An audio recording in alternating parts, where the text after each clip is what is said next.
దేవుని వాక్యం ఎలా ఉంటుంది? అది రెండంచుల పడిగల ఖడ్గం, ఎటు వెళ్ళినా తెగిపోతుంది. ఏంది నువ్వు తలకాయకేస్తే తోకకేస్తావు, తోకకేస్తే తలకాయకేస్తావే అంటుంటారు ప్రజలు. కానీ వాక్యం వేస్తుంది, అది ఆ పని వాక్యం చేస్తుంది.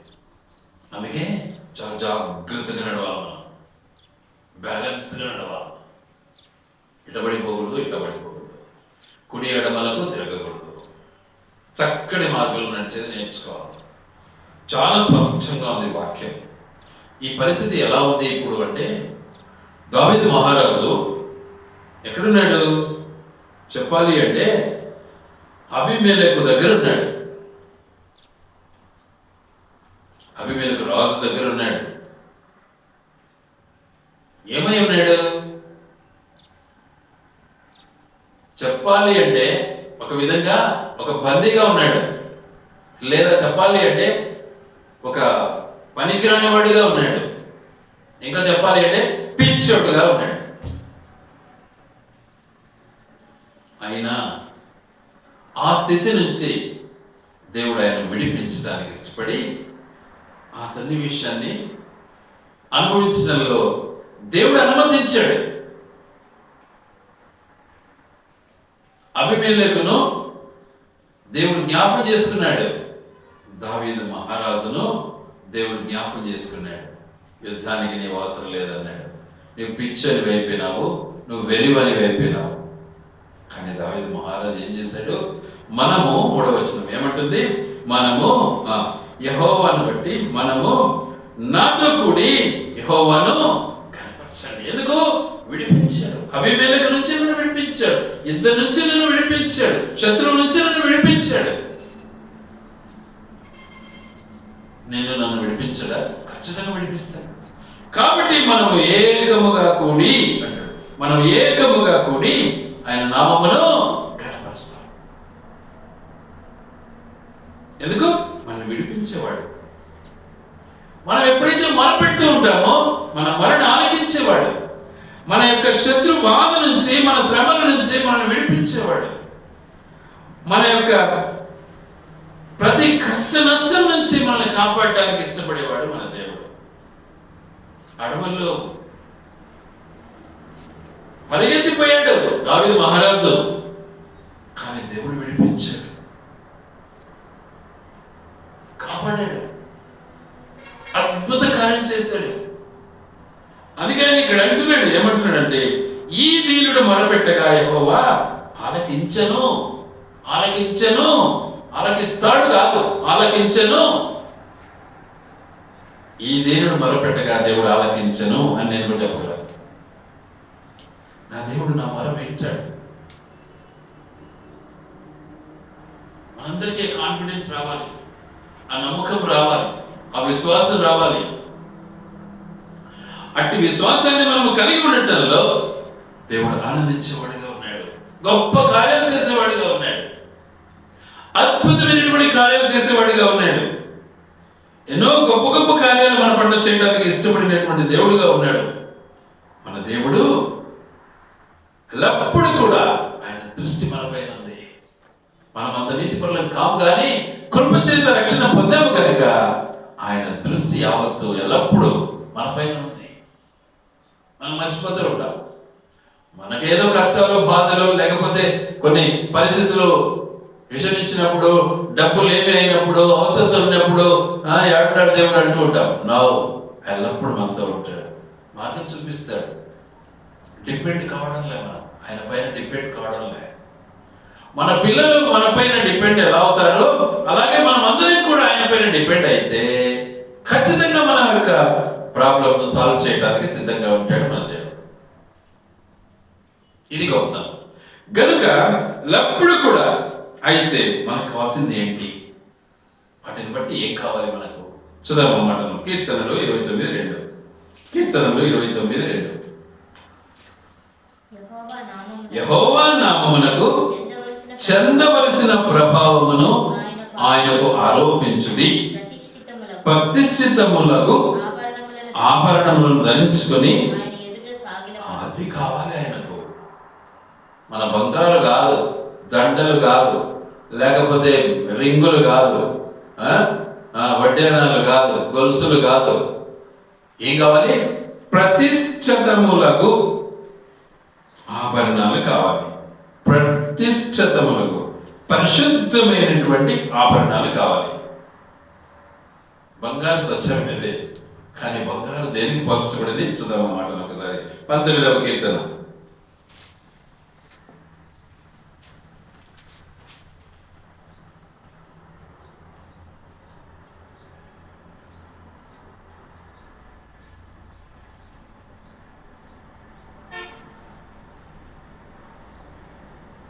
ఎక్కడ ఉంటుంది చూడు బంగారు కంటెను?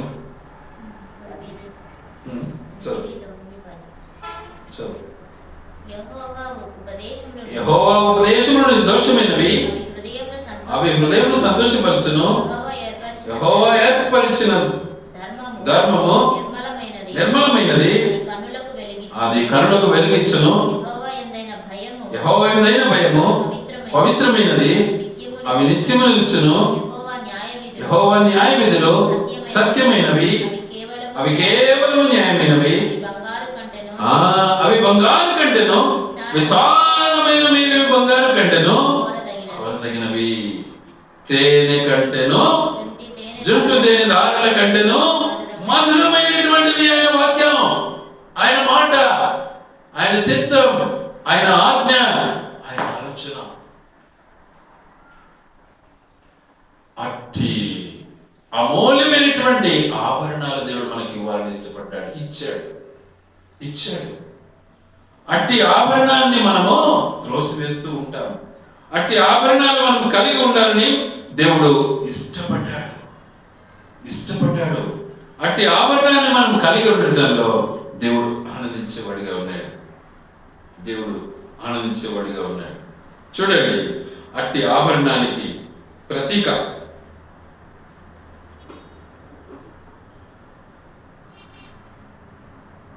ఎలా ఉంటుంది?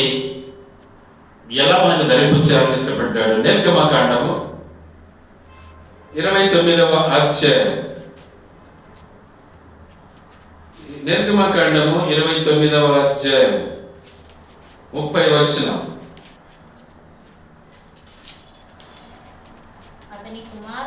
అతని కుమారులలో ఎవడు అతనికి ప్రతిగా యాజకుడును, అతడు పరిశుద్ధ స్థలములో సేవ చేయుటకు ప్రత్యక్ష గుడారములోనికి వెళ్ళినప్పుడు 7 దినములు వేటిని వేసుకున్నాం. చూద్దాం ఆ మాటను ఒక్కసారి. వేటిని వేసుకుందాం. 39వ అధ్యాయం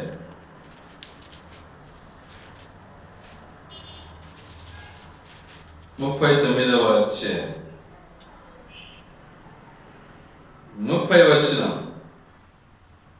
మరియు యెహోవా మోషేకు ఆజ్ఞాపించినట్లు వాళ్ళు మేలిమి బంగారుతో పరిశుద్ధ కిరీట భూషణము చేసి చెక్కిన ముద్ర వలె దాని మీద యెహోవా పరిశుద్ధుడు అను వ్రాత వ్రాసిరి. యెహోవా మోషేకు ఆజ్ఞాపించినట్లు పాగాకు మీదుగా కట్టునట్టు దానికి నేను సూత్రమును కట్టిరి. ప్రత్యక్షం గుడారము మందిరం యొక్క పని యావత్తును సంపూర్తి చేయబడెను. యెహోవా మోషేకు ఆజ్ఞాపించిన ప్రకారముగానే ఇశ్రాయేలీయులు చేసిరి. ఆ బంగారు ఏమంటారు? ఆ బంగారుతో చేయబడినటువంటి పరిశుద్ధమైనటువంటి కిరీటాన్ని ధరింపచేశాడు దేవుడు. ఆ భూషణాలు కావాలి, ఆ ఆభరణాలు కావాలి. అదే మనం ఇక్కడ చదివాము. అట్టి ఆభరణాలు అంటాడు ఇక్కడ. ప్రతిష్ఠితములకు ఆభరణములను ధరించుకొని ఆయన ఎదుట సాగిలపడుడి. మనం అది చేయలేకపోతున్నాం. మనలో ప్రతిష్ఠత లేదు, ఆభరణాలు లేవు. కానీ దేవుడు కోరేది అదే. అవి ఉంటేనే మనకు అలంకరణ, అవి ఉంటేనే దేవుడు నామానికి ఘనత. మన మాటలు విరుద్ధంగా ఉంటాయి, మన ఆలోచనలు విరుద్ధంగా ఉంటాయి. యేసు ప్రభు ఎంత గాయపరచబడ్డాడు అని మనల్ని ఏమైనా గాయపరిచాడా? కానీ మనమైతే విరుద్ధంగా గాయపరుస్తాం. మనలో కూడా ఆ గుణం రావాలి, ఏమి ఇబ్బంది లే. ఏం నన్ను ఎంతో మంది గాయపరిచారు, ఎంతో నష్టపరిచారు. వాస్తవానికి మన కుటుంబం ఎంతో గాయపరచబడింది, ఎంతో నష్టపోయింది ప్రజలతో. కానీ ఎవరిపైన కక్ష తీర్చుకోవడానికి ఇష్టపడలే. దేవుడు చూసుకుంటాడు అందరినీ. ఎంతో నష్టపోయినా దేవాది దేవుడు మన పక్షాలు ఉంటాడు. గనుక మనకు కావాల్సింది ఏంటి అంటే ఆ ఆభరణాలు కావాలి. ఆ ఆభరణాలు మనం ధరించిన వారమైతే మనం ఎలా ఉంటాము? పరిశుద్ధమైనటువంటి మార్గంలో నడిచే వారంగా ఉంటాం. అందుకే యెషయా భక్తుడు ఏమంటాడు? 35వ అధ్యాయము, యెషయా గ్రంథం 35వ అధ్యాయము, యెషయా గ్రంథం 35వ అధ్యాయము 8వ వచనం చదువుకుందాం. అక్కడ దారిగానున్న రాజమార్గమును ఏర్పడును, అది పరిశుద్ధ మార్గం అనబడును. ఎక్కడ, ఎప్పుడు ఆయన చెప్పినట్టు వింటే, ఆయన ఇచ్చిన పరిశుద్ధతను మనం ధరించుకుంటే, ఆయన మనల్ని ప్రతిష్ఠించినప్పుడు, మనల్ని మనం ప్రతిష్ఠించుకొని ఆయనకు అప్పగించినప్పుడు, మనకు ఆయన రాజ కిరీటాన్ని ఇవ్వడానికి ఇష్టపడుతున్నాడు. ఆ ఆభరణాన్ని ధరించుకున్నప్పుడు, ఆ మార్గాలను వెళ్ళినప్పుడు ఆ రాజమార్గం ఏర్పడును, అది పరిశుద్ధ మార్గం అనబడును. అది అపవిత్రులు పోకూడని మార్గము, అది మార్గమున పోవారికి ఏర్పరచబడును. 3 లైన్లను దానిలో నడుచుచు త్రోవను తప్పక ఇందును. 3 లైన్లను పనికిరాడు కూడా దానిలో నడిస్తే ఏమవుతాడు? వాడు పనికొచ్చేవాడుగా తయారవుతాడు. అది కదా. కాబట్టి ఆభరణాలు మనం సంపాదించుకోవాలి. ఆ ఆభరణాల కొరకు మనము ప్రయాసపడాలి. వాటిని పొందడానికి మనము పరిశుద్ధమైనటువంటి జీవితము అనుభవించాలని దేవుడు ఇష్టపడుతున్నాడు. గనుక అందుకే ఆయన అంటాడు, మనం ఎవరము ఆయన చెప్పినట్టు తినడానికి? చూద్దాం ఆ మాటను ఒకసారి. కీర్తనలు 95:6 వచనం. కీర్తనలు 95:6.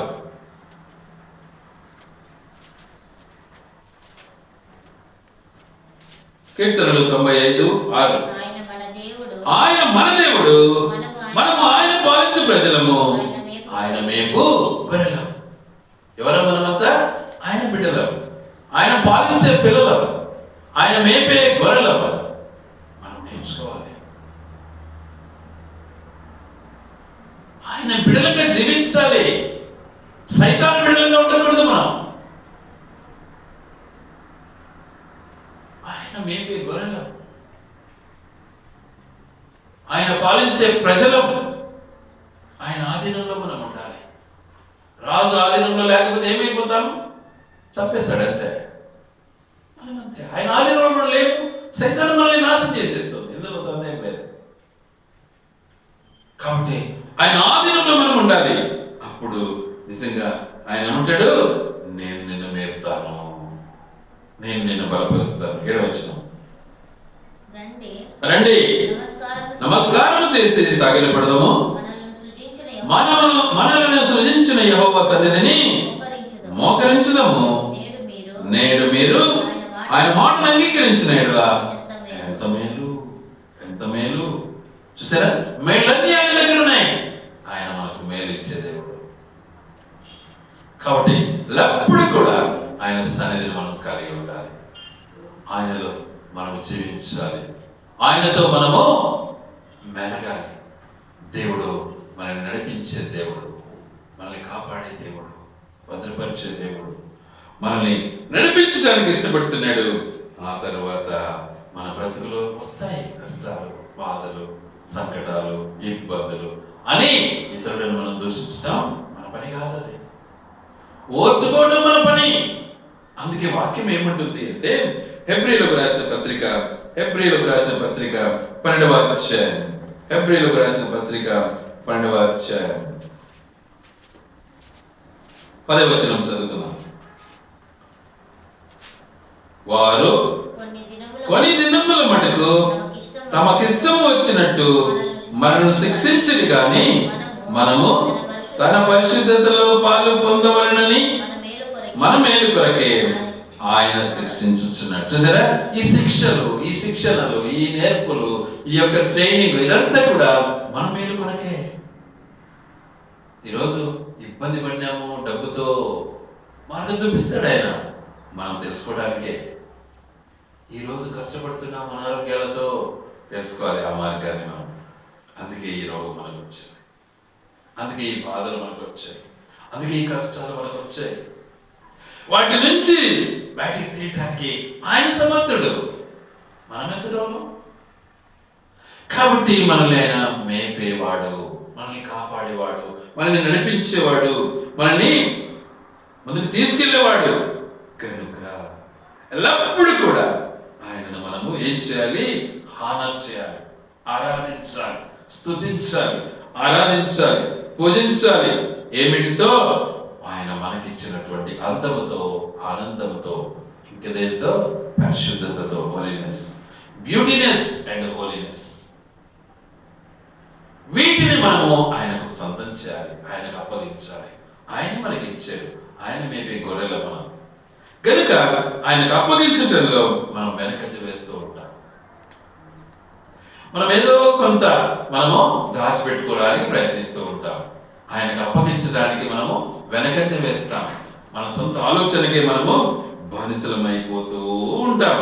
వాటి నుంచి దేవుడు మనల్ని కాపాడటానికి నిజంగా ఆయన కోరిన ఆభరణాలను మన ముందు పెట్టాడు. ఇక్కడ ఏంటి? తిమ్మోతికి వ్రాసినటువంటి మొదటి పత్రిక, తిమ్మోతికి వ్రాసిన మొదటి పత్రిక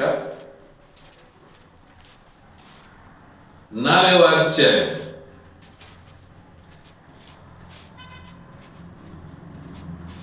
11-12 కలిసిన చదువుకుందాం. ఈ సంగతులను ఆజ్ఞాపించి బోధించుము. ఈ సంగతులను ఆజ్ఞాపించి బోధించుము. ఆజ్ఞాపించి ఆర్డర్, ఏం చేయాలి? బోధన, ఇన్స్ట్రక్షన్స్. ఈ సంగతులను ఆజ్ఞాపించి బోధించాలి, బోధన కలిగి ఉండాలి. మనం బోధనకు చెవి యొక్కం, మనకని తెలుసు అంటాం. అన్నీ మనం దెబ్బతింటున్నాం. మనకు దేవుడు బోధిస్తూనే ఉంటాడు 24 గంటలు. ఇది మర్చిపోతామా? మనం అనుకుంటాం మాకు అన్నీ తెలుసు అనుకుంటాం, అన్నీ మనం పప్పులో కాలేస్తున్నాం.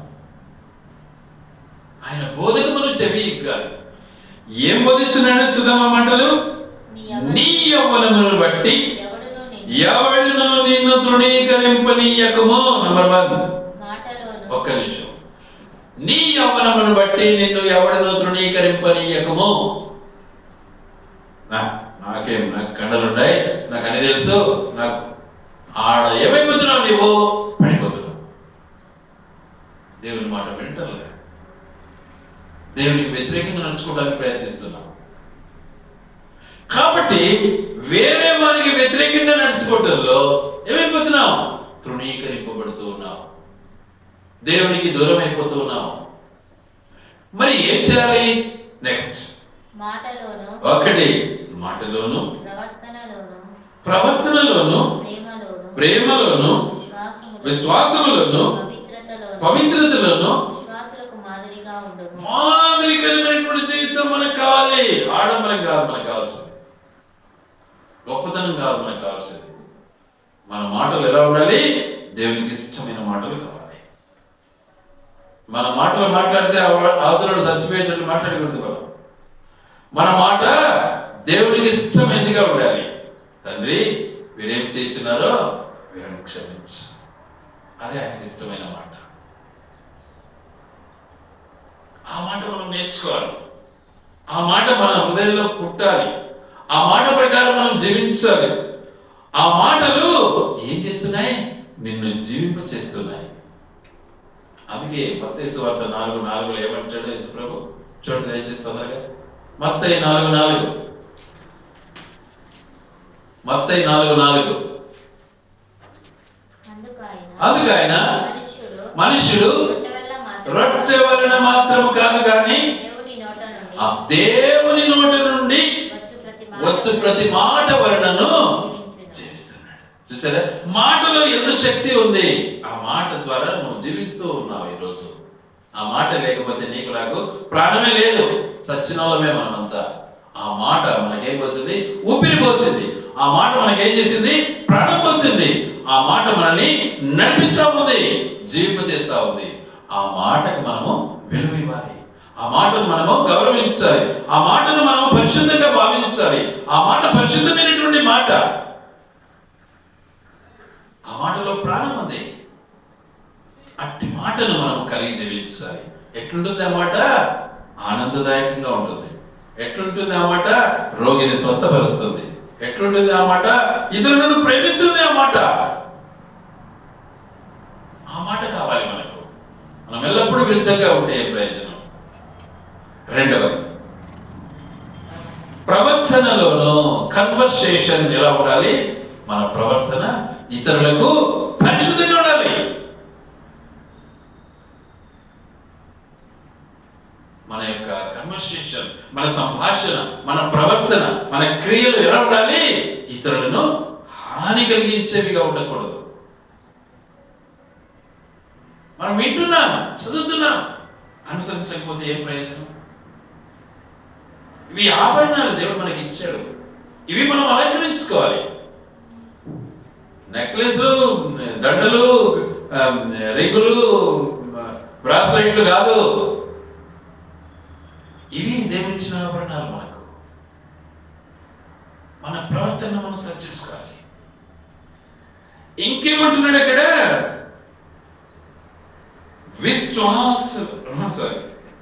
ప్రేమలోనూ అంటున్నాడు. ప్రేమలో. ప్రేమ అంటే తగ్గింపు జీవితం. ప్రేమ అంటే లోబడే జీవితం. ప్రేమ అంటే దేవునికి ఇష్టలమై జీవించటం. ఎన్నోసార్లు చెప్పాను ప్రేమ అంటే. అందరు చెప్పారు ఆ ప్రేమ గురించి. నేను బైబిల్లో ప్రేమ అని చెప్తాను. తేడా అదే అందరికీ నాకు. ఈ ప్రేమ కావాలి మనకు. ప్రేమ ఎంత పని చేస్తుంది? ఆడంబరంగా ఉండదు, డంబంగా ఉండదు, అమర్యాదగా నడవదు. కొరింథీ మొదటి పత్రిక 13లో ఆ మాటలన్నీ ఉన్నాయి. ప్రేమ కావాలి మనకు. డంబంగా ఉండకూడదు మనం. అట్టి ప్రేమను సొంతం చేసుకోవాలి మనం. ఒకటేదో తెలుస్తానే అయిపోయాక నేనే గొప్ప అనుకుంటే ప్రయోజనం.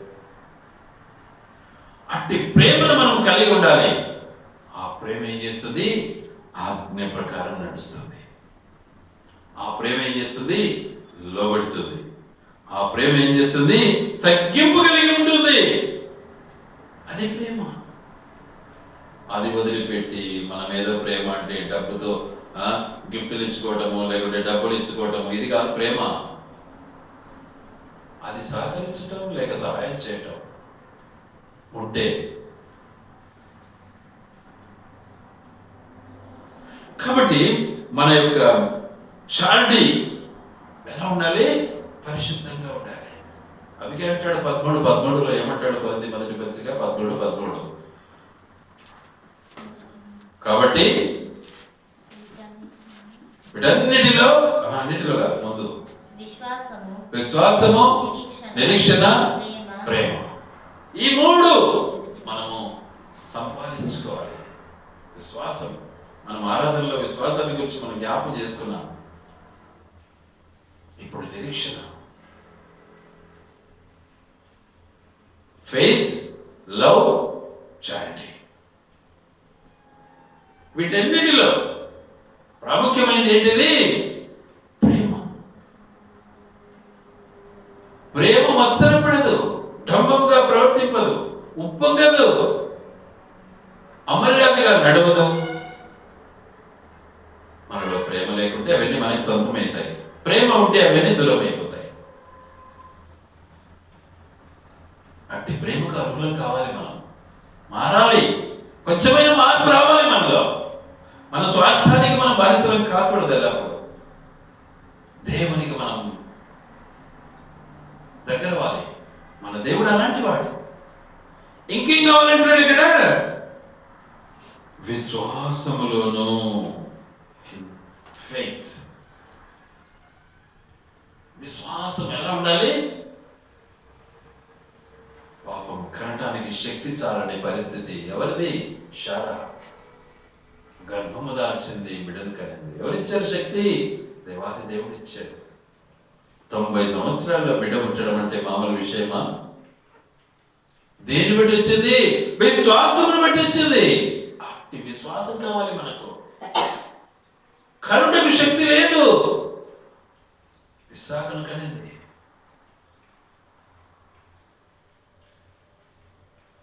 మనం బైబిల్ పట్టుకుంటానే విశ్వాసాలకు కాలేదు. మన యొక్క జీవితం దేవునికి అంకితం కావాలి. అట్టి విశ్వాసాన్ని మనము కలిగి ఉండాలి. ఇంకేమంటున్నాడు అక్కడ? పవిత్రతలోను ఎలా ఉండాలి? పవిత్రత, ప్యూరిటీ, ఎక్యురసీ, మాట ఖచ్చితం. మనం అలా లేకపోతే మనం ఆయన బిడ్డలు కామండి. ఏదైనా చెప్పుకోండి. ఇక ఎప్పుడైతే ఇవన్నీ కలిగి ఉంటామో ఇతరులకు మనం ఎలా ఉంటామో మాదిరిగా ఉంటాము. We are the exemplary persons. మనం చూసి నేర్చుకుంటారు. నేను ఆయా సమయాల్లో గర్విస్తాను ఒక్కొక్కసారి. అంటే ఆ గర్వం కాదు, లోక గర్వం కాదు. నన్ను చూసి చాలా మంది డబ్బి కొడుతుంటారు. మీకు తెలిసిన లేదు, నాకు అర్థమైపోతుంది. అది ఒక విధంగా సంతోషిస్తాను, గర్విస్తాను. సంతోషకరం అది. కానీ నా గుణం ఎట్లొస్తుంది వాళ్ళకు? రాదే. చాలా మంది పోరాడుతుంటారు, గుణం రాదు. మిగతా అన్నీ పోరాడతారు. గుణం ఎప్పుడు వస్తుంది మరి? ప్రభువుని అంగీకరించినప్పుడు వస్తుంది, ప్రభువుని సొంతం చేసుకున్నప్పుడు వస్తుంది. ఒకడెవడో పరీక్ష రాస్తా ఏం చేసాడంటే ముందు చూసి వెనక రాస్తానంట. ముందు ఇట్లా పెట్టుకుంటే వెనకలు చూసి వాళ్ళు చూసి డబ్బింగ్ కొడతానంట. పెంచి వెనక పెంచి పొరపాటున మన చేతికి ఏదో దొమ్మ మీద పడిందంట. అదేమైంది? పేపర్లో రక్తం అయిపోయిందంట సైన్స్ పరీక్షలో. ఇంకా ఈడేం చేయాలి ఇప్పుడు? రక్తం కావాలట. వీడు చదివింటే కదా, ఏదో మనం చూసి రాచాలండి, ఏదైతే అది అంతే. ఏం చేయాలి పనైనా అని దోమలో మరి ఈగలో పైన తిరుగుతా అంటే పట్టుకోవడం మొదలుపెట్టినట్టు. పట్టుకొని చంపాలా, అక్కడ రక్తం పోయాలని. న్యూజిలాండ్ చూసాడంటే ఏంద్ర ఈడు పైన ఎందుకు చేస్తానంటే చూసాడంట. చూసి దగ్గరికి పోయి చూసినట్ట. వెనక ముందు చూస్తే వాని పేపర్లో రక్తం పడింది. ఓహో, వీడు కూడా రక్తం వేస్తున్నాడా? అర్థమైపోయింది. ఏం రా పరిస్థితి అని చూస్తే సేమ్ టు సేమ్ రాస్తున్నాడంట. ముందోడు ఏం రాసినట్టే వెనక కూడా అదే రాస్తున్నాడంట. ఆడ ఇప్పుడు రక్తం పడింది. సైన్స్ పరీక్ష కదా.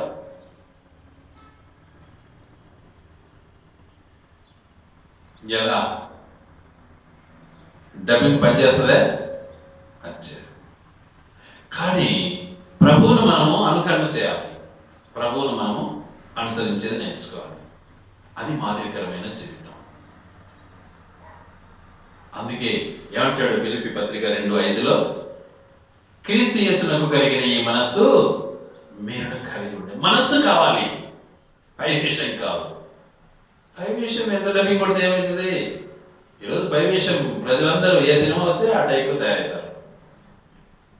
వాడట్ట కులుకుతే ఈడట్ట కులుకుతా అంటాడు. ఈడ వాడట్ట కటింగ్ చేసుకుంటే ఈడట్ట కటింగ్ చేస్తాడు. ఈడ అటు తయారైపోయింది ఇప్పుడు లోకం. వాడు మార్గదర్శి, దేవుడు మార్గదర్శి కాదు. ఏమంటే ఎంటర్టైన్మెంట్. ప్రభువులో ఉన్న ఆనందం ఇంత అంత కాదు. అది తరగని ఆనందం. ఇది ఎంతసేపే అయిపోయా మళ్ళీ ఏడిపోయి. గనుక మన జీవిత విధానాన్ని మనము సెర్చ్ చేసుకోవాలి. అందుకే అంటాడు, మాటలోను, ప్రవర్తనలోను, ప్రేమలోను, విశ్వాసములోను, పవిత్రతలోను విశ్వాసులకు మాదిరి జీవితం. దేవుడు మనకు నేర్పిస్తున్నటువంటి జీవితం ఇది. దేవుడు మనకు మాదిరిగా ఉన్న జీవితం. యేసు ప్రభువు తానే స్వయంగా వచ్చి మనతో ఏకీభవించి మనల్ని నడిపించిన జీవితం. అందుకే ఈ సంవత్సరము ఒక వాగ్దానం ఇచ్చాడు. ఎక్కడిచ్చాడు? ఫిలదెల్ఫియా సంఘము ద్వారా మనతో మాట్లాడాడు. ఫిలదెల్ఫియా సంఘము ద్వారా ఏమని మాట్లాడాడు? ఇవన్నీ సరి చేసుకోను, ఈ రీతిగానే ఉండు, వీటిని బట్టి నేను నీకు తీర్పు తీరుస్తాను అంటాడు. వీటిని బట్టి నేను నీకు తీర్పు తీరుస్తాను. చూడండి ప్రకటన గ్రంథం 22:12 ఏమంటాడు? ఇదిగో చదువు 22:12.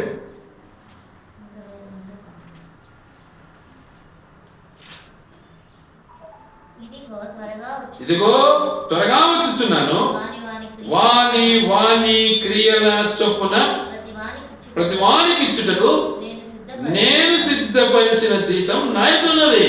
నేనే నీకు జీతం ఇచ్చేది, ఇంకొకటి కాదు. వేరే ఓనర్ ఎవరు లేడు ఇక్కడ. I'm the owner, I'm the boss. నీకు ఆ కూలి ఇచ్చేది నేను, ఆ జీతం ఇచ్చేది నేను.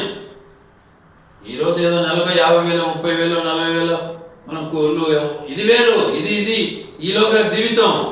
కానీ మన కొరకు మన దేవుడు మనల్ని ఈ లోకానికి పంపిన తన ఉద్దేశం మేరకు ఆయన మనకి ఇవ్వాల్సిన జీతం అది. అందుకే నేను వస్తాను. అందరూ నేను వస్తున్నాను. ఎప్పుడు వస్తానో నీకు తెలియదు. నువ్వు నిద్రపోతుంటావు ఎప్పుడు. నీ దిశ మనల్ని ఎవరైనా చూస్తాడేమోనని నేను మెలకువగా ఉండవు అంటాడు. మేలుకో. కాబట్టి నేను వస్తున్నాను, త్వరగా వస్తాను. ఎవడైతే ఈ మాటలు గ్రహిస్తాడో, ఎవడైతే ఈ మాటలకు లోబడతాడో వాడు ధన్యుడు, వాడు ఆశ్రయించబడతాడు. 7వ వచనం, ఇదిగో 22:7, నేను త్వరగా వచ్చుచున్నాను, ఈ గ్రంథములోని ప్రవచన వాక్యములను కైకొనడం అంటే అనుసరించటం, అంగీకరించి అనుసరించటం. అదే మనకు ధన్యత, అదే మనకు ఆశీర్వాదం. ఆత్మ విషయమే దీనులైన వారు ధన్యులు, పరలోక రాజ్యము వారిది. మళ్ళీ 10వ వచనంలో ఏముంది? మత్తయి 5:10,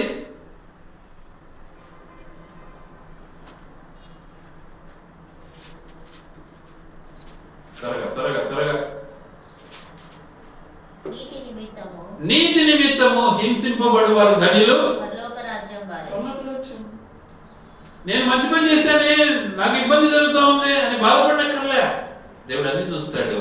మనకేమిస్తాడు? పరలోక రాజ్యం ఇస్తాడు. ఈడ శ్రమలు రావచ్చు, ఈడ కష్టాలు రావచ్చు, మనకు ఏమి ఇబ్బంది, ఏం బాధపడక్కర్లే. శ్రమను అనుభవిద్దాం. మీరు అనుభవించలే, నేను అనుభవించి చెప్తున్నా. ఎంతగానో అనుభవించా. పక్కని చూడలే, నేను ఈ పక్కని చూడలే. వాడు ఇట్టుండడే, వాడు ఈ గుడ్డలు వేసుకున్నాడే, నేను ఇట్టుండని అని బాధపడలే. ఒకసారి చిన్నతనంలో పండగ సమయంలో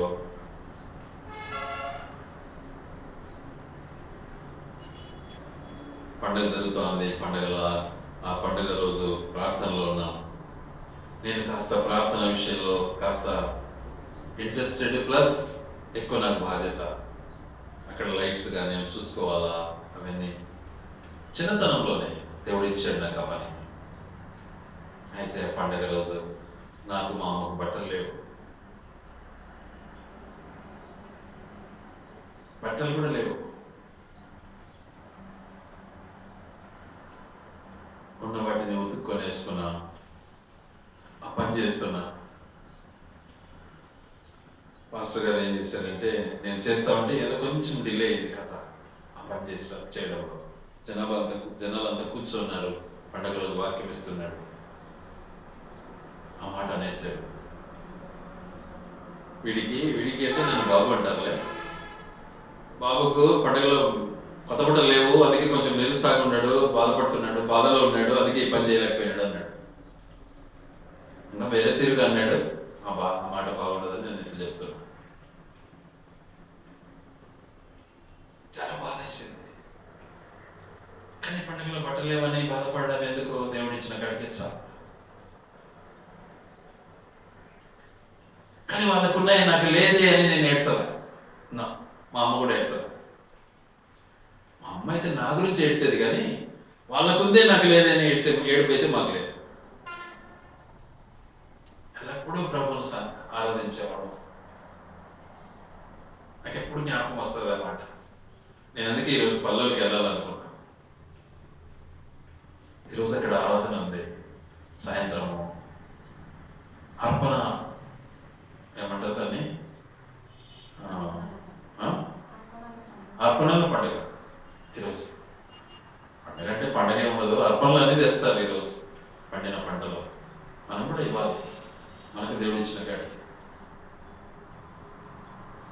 ప్రతి సంవత్సరం ఇస్తానులే, కానీ సంవత్సరం ప్రజెంట్ కావాలనుకున్నాను. ప్రతి సంవత్సరం నేను పంపిస్తాను, ఇందులో సందేహం లేదు. పల్లవుల్లో సందా కడతాను, తీరువ కడతాను, ఇవన్నీ అడాప్ట్ అవుతారు. నేను ఆబ్సెంట్ కాదు అక్కడ, మీకు తెలియదు అవన్నీ.